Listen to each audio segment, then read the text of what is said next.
ఆ జాబితాలో అంటే ఫస్ట్ లైన్లో ఆయన ఉంటాడు లేదో నాకు తెలియదు. ఆ ఫస్ట్ లైన్లో కొడాలి నోటీస్ వరకు వెళ్ళింది కాబట్టి అది అదే ఇవన్నీ లిస్టులో ఉన్నవే. కొడాలి నాని, పేర్ని నాని తర్వాత ఉంటారు. మీరు విజయవాడ వెళ్ళినప్పుడు ఏంటి సార్ ఈ టాక్ కూడా ఇంతేనా? నెక్స్ట్ కొడాలి ఇలాగైనా అనుకుంటున్నారా?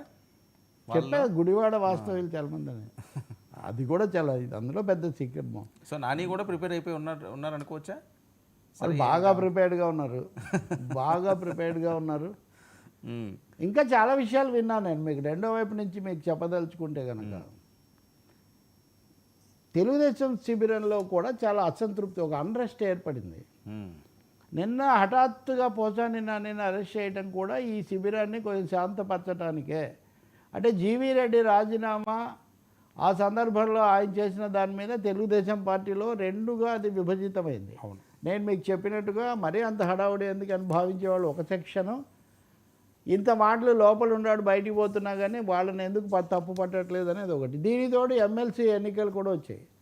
సో ఎమ్మెల్సీ ఎన్నికల ఓటింగ్ మీద కూడా దీని ప్రభావం పడుతుంది. తెలుగుదేశం మీద ఒక తీవ్రమైన అసంతృప్తి అంతర్గతంగా వచ్చింది అనే ఒక భావం ఏర్పడింది. సో దాంతో ఆపరేషన్ పోసానికి వెనుక తెలుగుదేశం అంతర్గత కారణాలు కూడా ఉన్నాయి. అంటే లేదు మేము తగ్గలేదు, red book is in full speed అనే ఒక సంకేతం అర్జెంటుగా పంపించాల్సిన అవసరం వచ్చింది. అందుకని చాలా అర్జెంటుగా అది పంపించారు అనేది ఒకటి. మీరు చూస్తే మైహోమ్ అదేదో కానీ దాని దగ్గర చాలామంది దొరికేటట్టుగా ఉన్నారు. అంతకుముందు ఆయన దొరికాడు, అంతకుముందు ఒక ఆయన దొరికాడు, దొరికాడు, ఇంకా ఇంకొక మూడో పేరు కూడా అక్కడే వినిపిస్తుంది. కాబట్టి వీళ్ళంతా పాతాళ్ళే కదండి. ఇప్పుడు అరెస్ట్ అయిన వాళ్ళలో ఎక్కువ మంది తెలుగుదేశంతో కూడా దగ్గరగా ఉన్న వాళ్ళే కదా.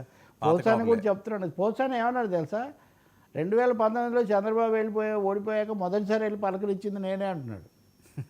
వీళ్ళందరూ కొంచెం అటు ఇటు అయిన వాళ్ళే. ఇప్పుడు వంశీ విషయం తీసుకున్నా సరే, వంశీ అనే అతను తెలుగుదేశంలో ఉన్నప్పుడే ఆ పోలీస్ కమిషనర్ ఆయన్ని పిలిపించడము, ఈ రౌడీ షీటు ఇలాంటి వివాదాలు అప్పుడు కూడా ఉన్నాయండి. బెజవాడ పాలిటిక్స్లో ఇదంతా ఒక భాగంగా జరిగింది. కానీ ఆయన అప్పుడు అలా చేసినవి సరికాదనే భావం బలంగా ఉంది. మనం తెలుగుదేశం గురించి మాట్లాడుతున్నాం కదా. మీరు గుడివాడ తీసుకోండి.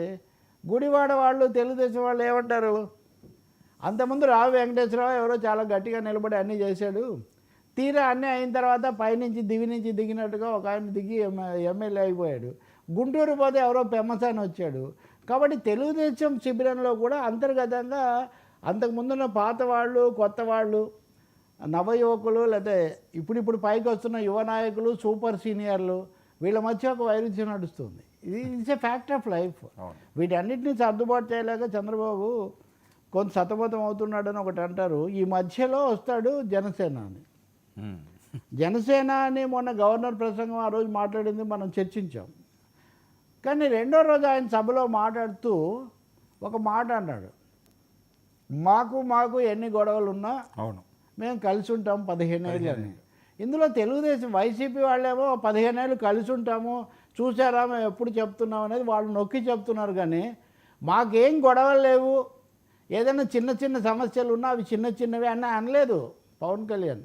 మాకు ఎన్ని గొడవలు ఉన్నా మేము 15 ఏళ్ళు దాకా, అంటే ఎన్నో గొడవలు ఉన్నాయి అనేది పరోక్షంగా అధికార శిబిరంలో ఉన్న భిన్నమైనటువంటి వాతావరణాన్ని భరించి మేము కలిసి ఉంటాం, అంతే కదా. ఎన్ని గొడవలు ఉన్నా మేము ఎక్కడికి పోము అంటే పొగుడుతూ ఉన్నాడు ఆయన. ఒక విధంగా ద్వంద్వ కత్తికి రెండు వైపులా పదుని అన్నట్టుగా రెండు వైపులా పదును చూపిస్తున్న వాతావరణం కూడా ఉంది. ఇదంతా ఉంది వాతావరణం అక్కడ. మీకు చెప్పాలంటే అంతకుముందు కూడా నేను అటు నెల్లూరుకో, కర్నూలుకో, ఇంకో చోటుకో పోయినప్పుడు కూడా ఇది కనిపిస్తుంది.